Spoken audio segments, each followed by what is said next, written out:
Formula ఈ కేసుపై కేటీఆర్ కు 8 గంటల పాటు 60 ప్రశ్నలు సంధించిన ఏసీబీ అధికారులు.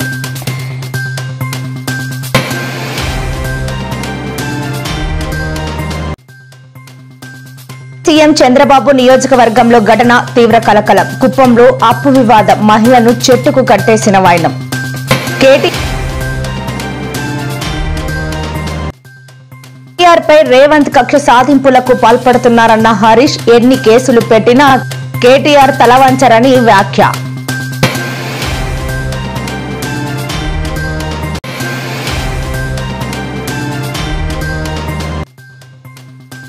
హైదరాబాద్ లోనే నా ఫోన్ ట్యాప్ చేశారు. వైఎస్ షర్మిల సంచలన వ్యాఖ్యలు.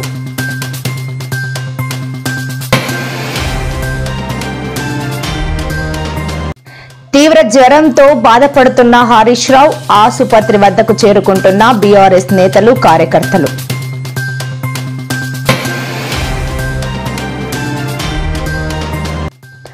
పెద్ది నానిపై జేసీ ప్రభాకర్ రెడ్డి సంచలన వ్యాఖ్యలు. తన కుటుంబంపై అక్రమ కేసులు పెట్టారని ఆవేదన.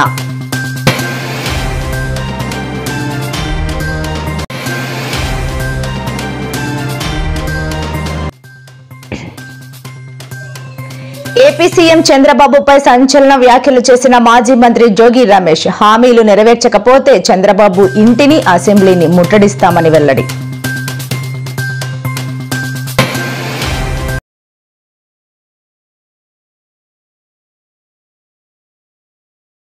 ఫార్ములా ఈ కార్ రేస్ నిర్వహణలో అవకతవకలు జరిగాయన్న ఆరోపణలకు సంబంధించిన కేసులో బీఆర్ఎస్ వర్కింగ్ ప్రెసిడెంట్ కేటీఆర్ విచారణ సోమవారం ముగిసింది.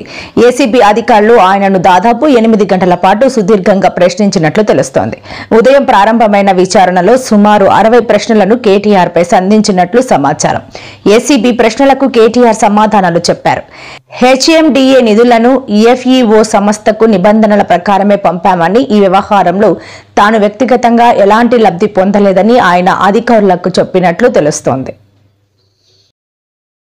న్యాయస్థానాల మీద నమ్మకం ఉన్న వ్యక్తులుగా నువ్వు ఎన్నిసార్లు పిలిస్తే అన్నిసార్లు వస్తా అని చెప్పిన పొద్దున్న నుంచి 9 గంటలు ఒకటే క్వశ్చన్, అటు తిప్పడుగుడు ఇటు తిప్పడుగుడు, తిరులమరలేసి మరల తిరులేసి అడిగిందే అడిగి నేను కుల్లం చెప్పిన ఇప్పుడు హరీష్ రావు చెప్పినట్టు వీడికెళ్ళి ఎట్టి పరిస్థితుల్లో ఫార్ములా ఈ రేస్ పోవద్దు అని చెప్పి మొదటి సంవత్సరం విజయవంతంగా నిర్వహించిన తర్వాత 2వ సంవత్సరం కూడా ఈడనే ఉండాలి అని చెప్పి ప్రభుత్వ పరంగా విధానపరమైన నిర్ణయం తీసుకున్నాము.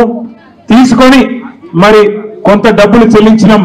₹1 కాదు కదా, 1 పైసా కూడా అవినీతి జరగలేదు.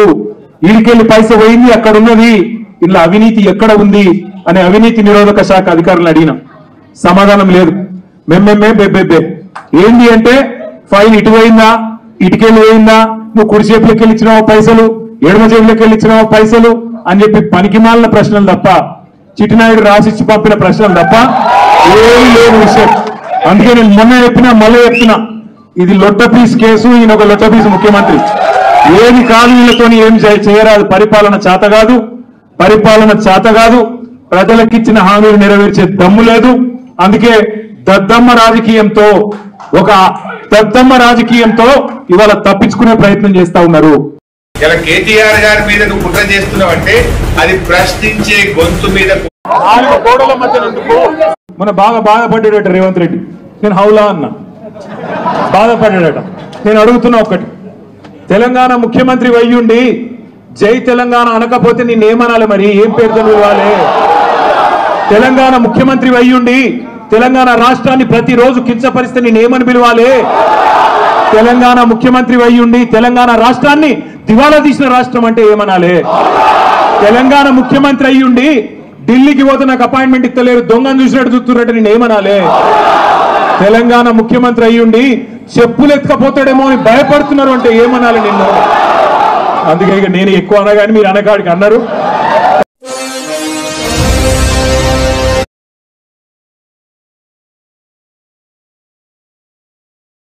ఏపీ ముఖ్యమంత్రి చంద్రబాబు సొంత నియోజకవర్గమైన కుప్పంలో పట్టపగులు జరిగిన ఓ అమానుష ఘటన రాష్ట్ర వ్యాప్తంగా తీవ్ర కలకలం రేపింది. అప్పు తీర్చలేదన్న కారణంతో ఓ మహిళను అత్యంత దారుణంగా చెట్టుకు కట్టేసిన వీడియోలు సామాజిక మాధ్యమాల్లో వైరల్ కావడంతో ముఖ్యమంత్రి చంద్రబాబు తీవ్రంగా స్పందించారు. ఈ ఘటనపై తక్షణమే విచారణ జరిపి బాధ్యులపై కఠిన చర్యలు తీసుకోవాలని ఆయన పోలీసు ఉన్నతాధికారులను ఆదేశించారు.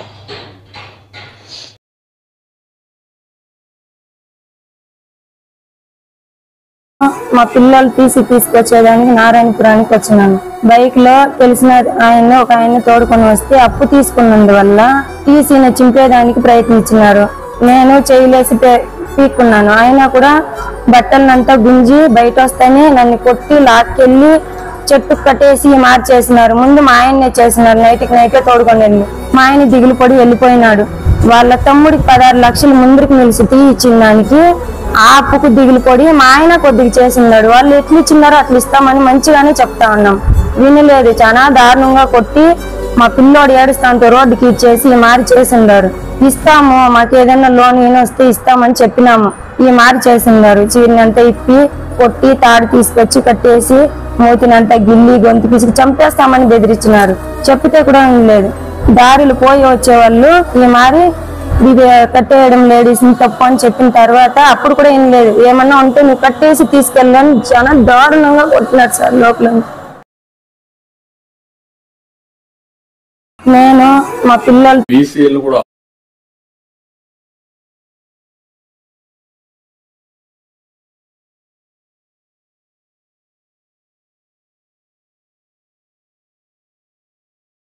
ఆంధ్రప్రదేశ్ ముఖ్యమంత్రి నారా చంద్రబాబు రాజకీయాల నుంచి విరమించుకుని ఆయన కుమారుడు ప్రస్తుత మంత్రి నారా లోకేష్ కు బాధ్యతలు అప్పగించాలని ఎంఐఎం అధినేత అసదుద్దీన్ ఓవైసీ సంచలన సూచన చేశారు. కర్నూలు జిల్లా ఆదోనిలో జరిగిన ఒక బహిరంగ సభలో ఓవైసీ ఈ వ్యాఖ్యలు చేశారు.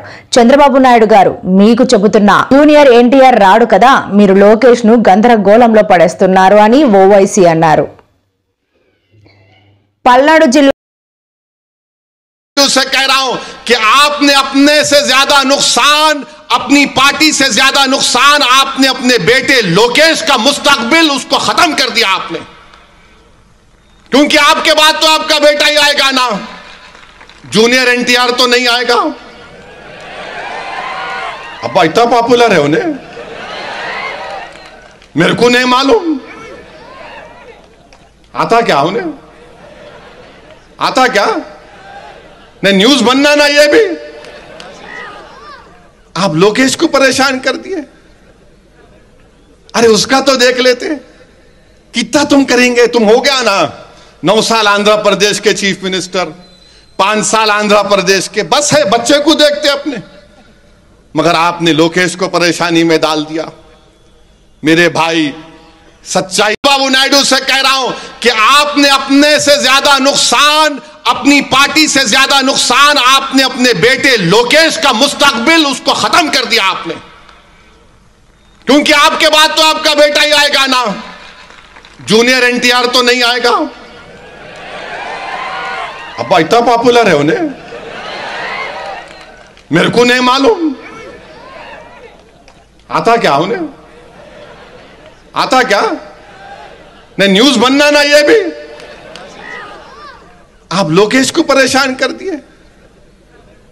अरे उसका तो देख लेते, कितना तुम करेंगे, तुम हो गया ना 9 साल आंध्र प्रदेश के चीफ मिनिस्टर, 5 साल आंध्र प्रदेश के, बस है बच्चे को देखते अपने, मगर आपने लोकेश को परेशानी में डाल दिया। मेरे भाई सच्चाई,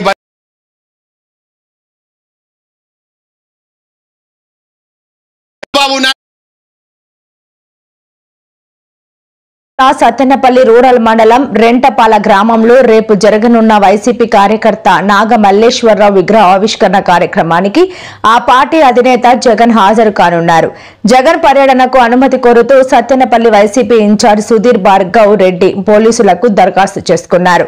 ఈ అభ్యర్థనను పరిశీలించిన అనంతరం ఎస్పీ కంచి శ్రీనివాసరావు మీడియాతో మాట్లాడుతూ విగ్రహ ఆవిష్కరణ కార్యక్రమానికి సుమారు 30,000 మంది ప్రజలు హాజరవుతారని వైసీపీ వర్గాలు అంచనా వేస్తున్నాయని ఎస్పీ పేర్కొన్నారు.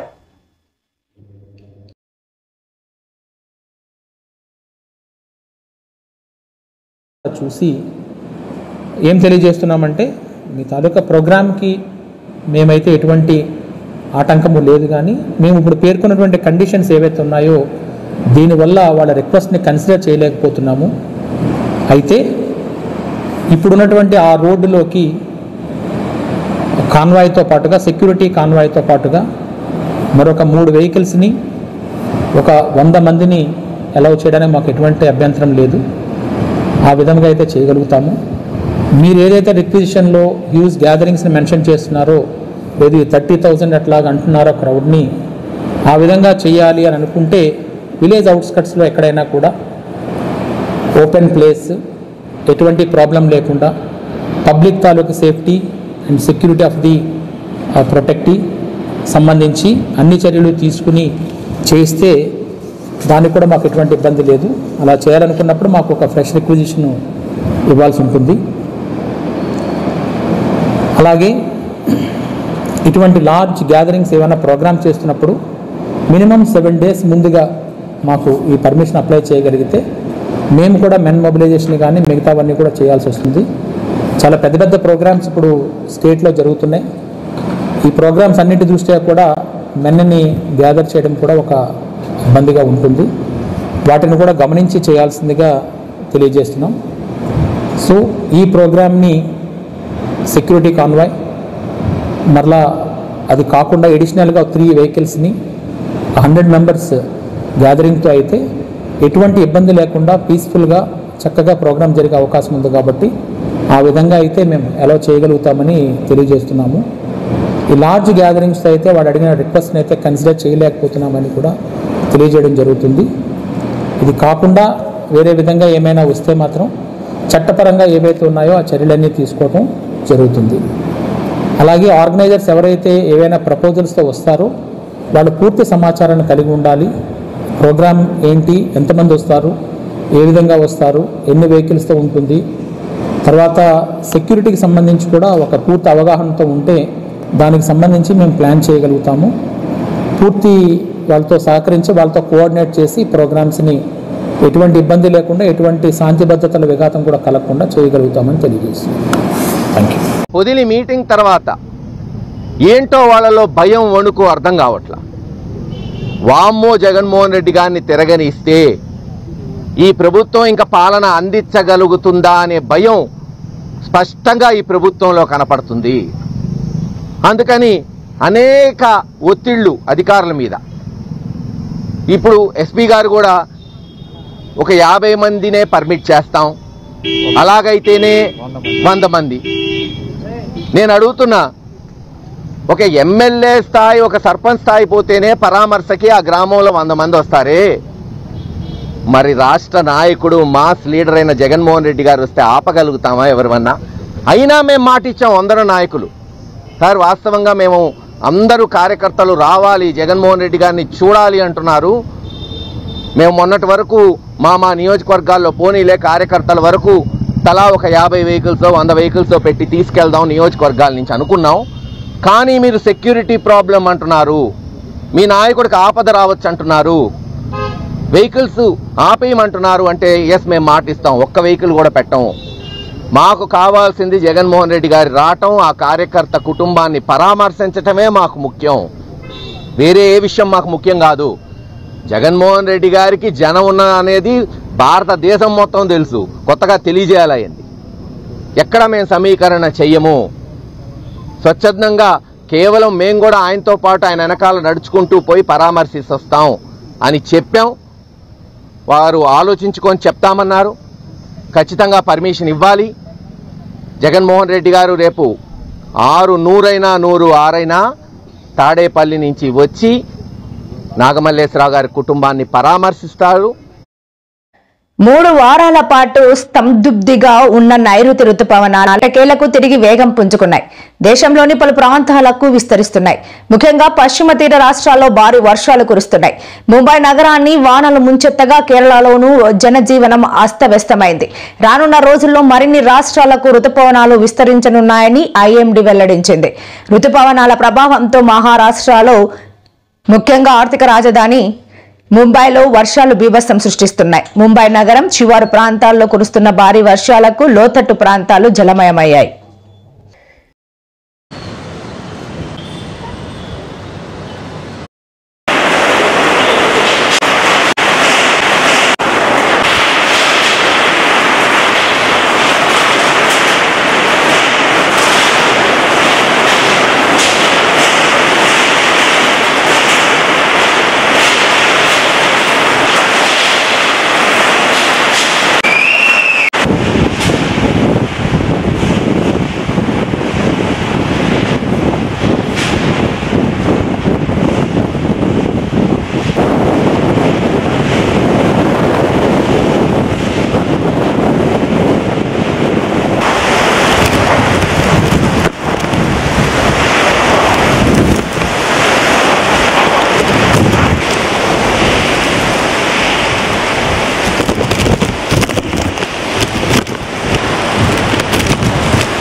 సార్ మీరు లేక సార్ కనపట్లేదు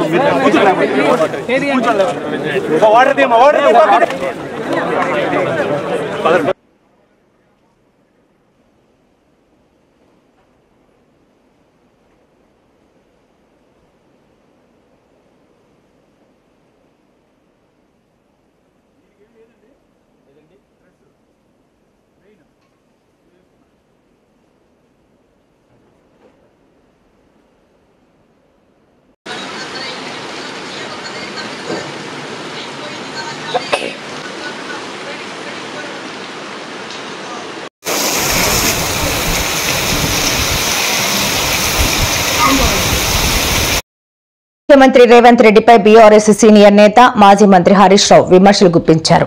రేవంత్ రెడ్డి చేతకానితనాన్ని కప్పిపుచ్చుకోవడానికి కేటీఆర్ పై కక్ష సాధింపులకు పాల్పడుతున్నారని మండిపడ్డారు. కేటీఆర్ అంటే ఒక వ్యక్తి కాదని ఒక శక్తి అని అన్నారు. కక్ష సాధింపుల్లో భాగంగానే కేటీఆర్ పై తప్పుడు కేసులు మోపి విచారణ పేరుతో తిప్పుతున్నారని హరీష్ రావు విమర్శించారు.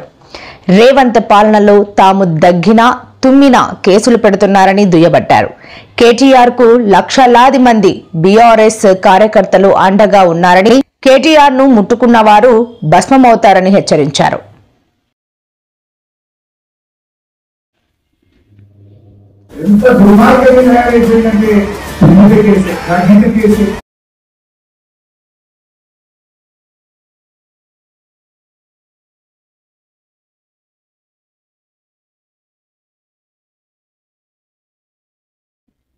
తాడిపత్రి మున్సిపల్ చైర్మన్ టీడీపీ నేత జేసీ ప్రభాకర్ రెడ్డి వైసీపీ నేతలపై తీవ్ర స్థాయిలో దుమ్మెత్తారు. ముఖ్యంగా మాజీ మంత్రి పెర్ని నానిపై విరుచుకుపడ్డారు.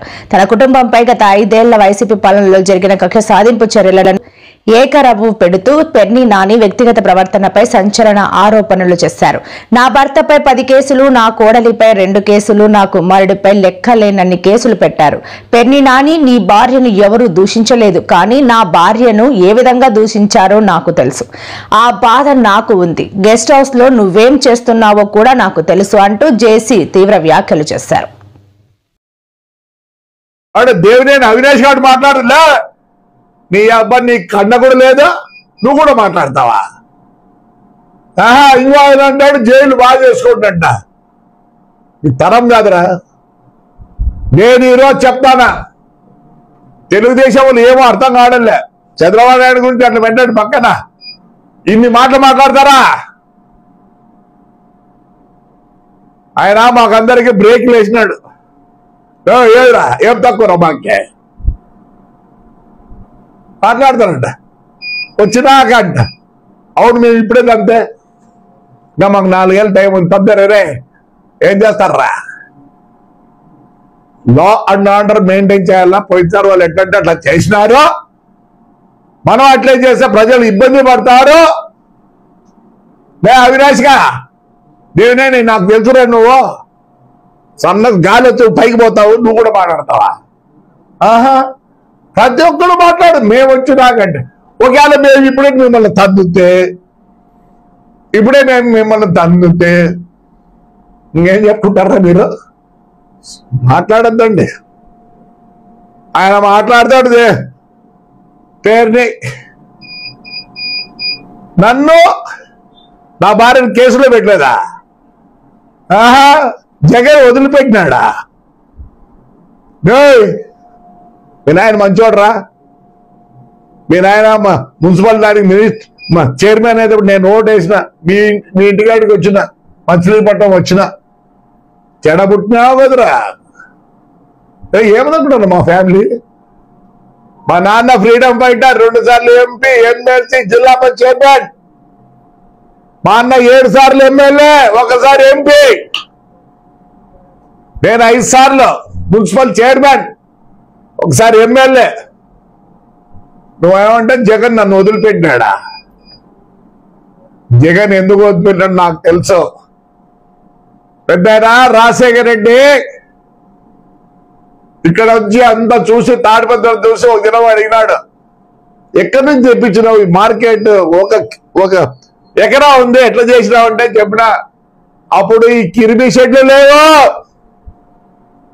రసల్ కైమ నుంచి తెప్పించిన, ఇంపోర్ట్ చేసుకొని ఇటికాన్ పోర్టుకి తెప్పించి స్టేట్ బ్యాంక్ ఆఫ్ ఇండియాలో డాలర్స్ రూపంలో చెల్లించి కట్టారు. అది నేను ఆటో నగర్ చేసిన అన్ని ఒకటేసారి ఓపెనింగ్ చేసినాడు. ఆ రోజు అన్నాడు పెద్దాయన, ప్రభాకర్ నేను నీకు ఒక కలెక్టర్ నేస్తా, నీకేమన్నా అభ్యంతరం అన్నాడు. లేదన్నా, నీకు తెలుసో లేదు, జగన్ రెడ్డి కూడా ఈ పొద్దు వాళ్ళ అమ్మ ఉంది, మా అక్క ఉంది, విజయమ్మ. ఇదే అప్పుడు ఈయన బామర్ది Kamalapuram MLA, X-MLA, Kadapa mayor ఎప్పుడు చెప్పేవాడు, పోరా ఆడపై చూసిరా, పోరా తాడిపత్రి అని. లేదని చెప్పండి, మా అక్క ఉంది ఈ పొద్దుడికి, పోయి విజయమ్మని అడగండి. నేను కార్యకర్తలనే అడుగుతాను.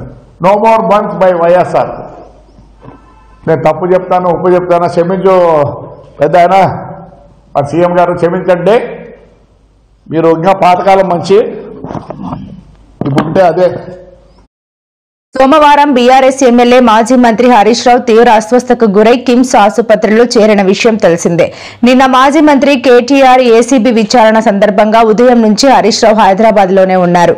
రాత్రి కేటీఆర్ విచారణ పూర్తి చేసుకుని తెలంగాణ భవన్ కు రాగా అక్కడ అతనితో మాట్లాడిన హరీష్ రావు అస్వస్థతకు గురయ్యారు. ఉదయం నుంచి జ్వరంతో బాధపడుతున్న హరీష్ రావు డీహైడ్రేషన్ కారణంగా వైరల్ ఫీవర్ తో బాధపడుతుండటంతో డాక్టర్లు ఆయన్ను ఆసుపత్రిలోనే అడ్మిట్ చేసుకున్నారు.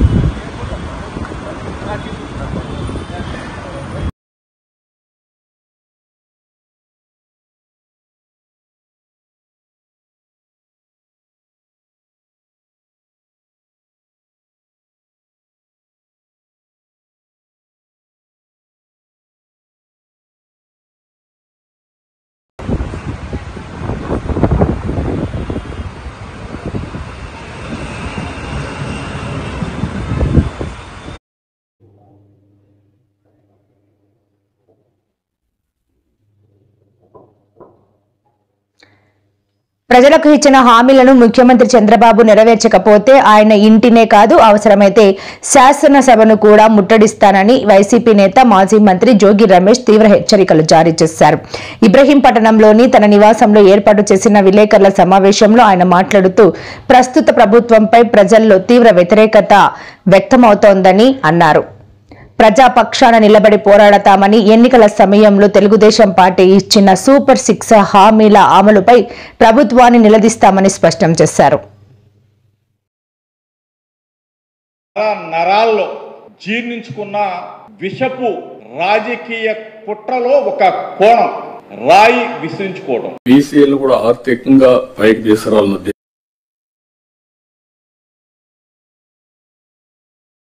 చంద్రబాబు నాయుడు గారి ఇంటిని ముట్టడించే దమ్ము ధైర్యం ఉన్నోడు ఎవడన్నా ఉంటే గనక రమ్మని చెప్పండి. మేము ఎందుకంటే చంద్రబాబు నాయుడు గారు తొలి శాసనపక్ష సమావేశంలో ఒకటే మాట చెప్పారు, మీరు ఎవరి మీద కన్నా తగులుకెళ్ళినా, ఏ మహిళ పట్ల అసభ్యంగా మాట్లాడినా, దురుసు ప్రవర్తన చేసినా నేను సహించను, మీరు హుందాగా ఉండండి, మహిళలను కించపరచొద్దు, గౌరవప్రదంగా ఉండండి అని చెప్పారు. మేము చాలా గౌరవప్రదంగా ఉంటున్నాం. మేము గనక తలుచుకొని ఉంటే రాష్ట్రంలో 164 సీట్లతో అధికారంలోకి వచ్చిన తొలి రోజే జోగి రమేష్ ఇల్లు నామరూపాలు లేకుండా పోయేది. ఒకవేళ కనుక జోగి రమేష్ గతంలో చేసిన తప్పుని నేను మళ్లీ పునరావృతం చేస్తాననే మాట 4 దాటి కనుక బయటకు వస్తే మేము చంద్రబాబు నాయుడు గారు, పవన్ కళ్యాణ్ గారు చెప్పిన మాట కూడా దయచేసి వెనకటి నుంచి మన సూక్తులు చెప్తా ఉన్నాయి, ఈపెప్పుడు నోటిని బతిలాడుకుంటది, నువ్వు జాగ్రత్తగా ఉండి చావే, లేకపోతే పగిలేదు నా ఈ పని. జోగి రమేష్ గారు మీకు గౌరవంగా చెప్తా ఉన్నాం, నువ్వు ఎవరిని పడితే వాళ్ళని, ఎంతటి అసంబంధమైన వ్యక్తి అంటే ఇతను మొన్నే చెప్పాడు, ఇప్పుడు నిర్మిస్తున్నటువంటి అమరావతి అంట కాదంట, చంద్రబాబు నాయుడు గారు నిర్మించే అమరావతి సరైనది కాదంట, మళ్లీ అధికారంలోకి వస్తాడంట, జగన్మోహన్ రెడ్డి గారు ఈసారి సరైన అమరావతిని నిర్మిస్తాడంట, మొన్నే చెప్తా ఉన్నాడు. కాబట్టి 5 సంవత్సరాలు జగన్మోహన్ రెడ్డి గారు 3 రాజధానుల నాటకం ఏమాడారు, ఎందుకు ప్రజలు చెప్పు తీసి కొట్టి పక్కకు పంపించారు. కరెక్ట్ గా వీళ్ల బుద్ధులు ఎటువంటి అంటానికి ఉదాహరణ ఏంటంటే, మొన్న ఇతను చెప్పాడు, చెప్పిన 2వ రోజో 3వ రోజో 3 రాజధానులకు సంబంధించి అమరావతి రాజధాని మీద, రాజధాని ప్రాంతం మీద వాళ్ళ ఛానల్లో చర్చ పెట్టి అమరావతిని గురించి ఏం ప్రేలాపనలు మాట్లాడారో మీరు చూశారు. కాబట్టి వీళ్ళంతా